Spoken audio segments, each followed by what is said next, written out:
Oh, yeah, I just cannot understand his audio. Like, I feel like I have mud in my ears. So, yeah, very small, no difficult. But I do have the repeat gun and all that, so I got this stuff to do.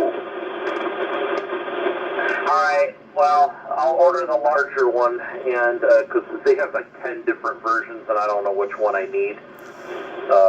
I have to look, I'm going to have to actually print out the ones that I used to use, and then go through there to make sure all of the specs are the same, the voltage and whatnot. Once I determine that, I'll go ahead and order 4 of them, and I'll get 4 just in case we screw 1 or 2 of them up in the process, because they're not expensive. So I'll have, because it's lower sideband and upper sideband is what it is. So I'll just order 4, and then when I get them, I'll let you know.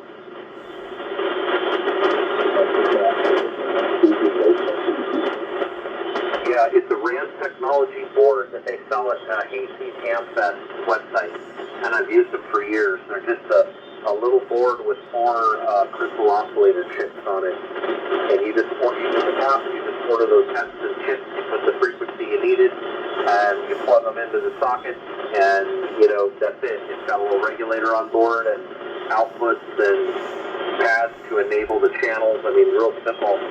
And the other SR2000, it doesn't have the crystals. Somebody put the wrong crystals in the socket, so they're not available, and I'm never going to find them because they were only used on this radio. So I need to come up with a way to make oscillator, modern oscillator for upper and lower. And I happen to have one of those RAND boards here, and I went to go order the chips and realized, damn, I can't get them anymore. So that's where I'm at now.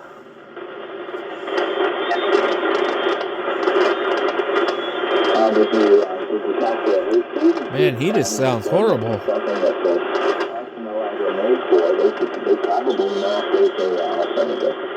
No, there isn't. I don't even know if they sell the board anymore now. But that's where I used to get them. They were about $18, I think, for the board. I put them in Swans, Yaesus, Johnson radios. I mean, all kinds of radios are just, they're great if you need to replace bad or drifted crystals, But no, they're done. The only other one that they make is the one on QRP Labs, but that guy's not only an idiot, he's an epic cable too. Both of the boards that I got from him blew up, and he's ghosted me, probably because he doesn't have any more boards right now. He admitted to me in email that he had made a mistake in the design, and he thanked me for letting him know. And I said, okay, well, now that you've done that, are you going to send me 2 new boards? Or can I get 2 more boards? And then he won't. I've tried 10 times to email him. He just ghosts me. Yeah, there's people out there like that.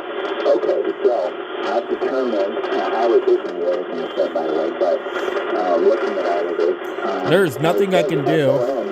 4 pins and on the side. That's the one.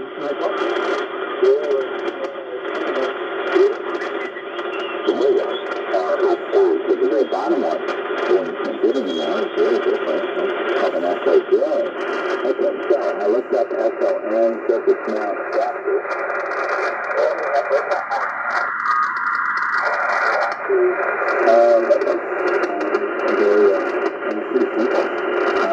No matter what I do, he sounds like crap.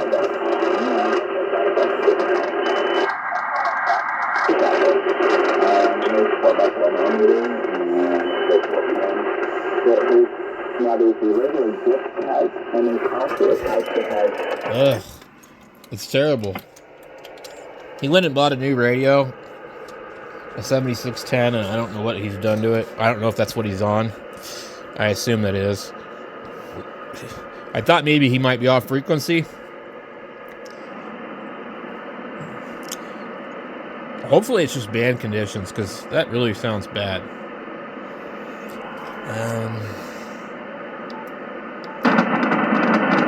Okay, so dual inline with 2 pins on each side.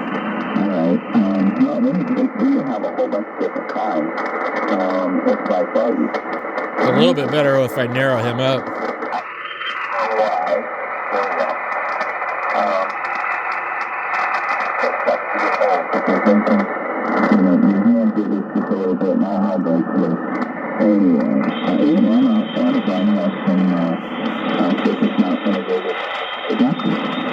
Well, can you text me this is right in front of you. Can you text me the name of the chip that I need and the name of the new chip so then I can do some research? Well, I'll show you what I just searched on. So if you do Google search on this, you should get exactly the same thing. Because there's a lot of people that make the part.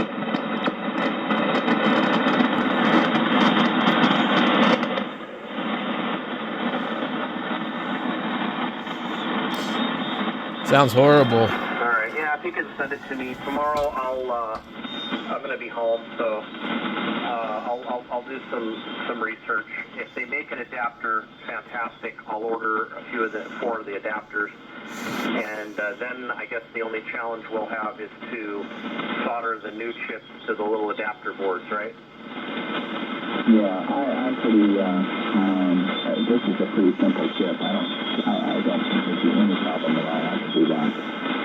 All right, cool. That makes me feel great. Now, yeah, I'll do that tomorrow if you send that to me. And then my next challenge is I need to compare specs because I don't know what the last section of the part number means. PHB and PTB and, you know, I don't know what all that means. I require PHB chips, but I believe that the right one is there somewhere. I just need to, because I noticed they make them like 3.3 volts, 5 volts, it's different frequency ranges, so I need to actually figure out which one I need, and then I'll go ahead and order 4 of them, because I have 4 channels here on that. In fact, I might even order like, you know, maybe, well, I don't know. He's got 4 channels sitting there, so it's like the engineer in me thinks, well, why don't I use the other 2 channels if I'm going to put the board in there? One of them can be the 100 kc calibrator. And I mean, it's nice to have that 100% accurate from that day forward. So it's, you know, you could put another 3rd channel as the calibrator, and then maybe, you know, the last channel I can replace the 80 meter crystal in, and then the radio's essentially driftless then. So yeah, I'll figure out what I need and I'll order up a bunch of chips. Okay, well, on the data, Nothing I do can make him sound good.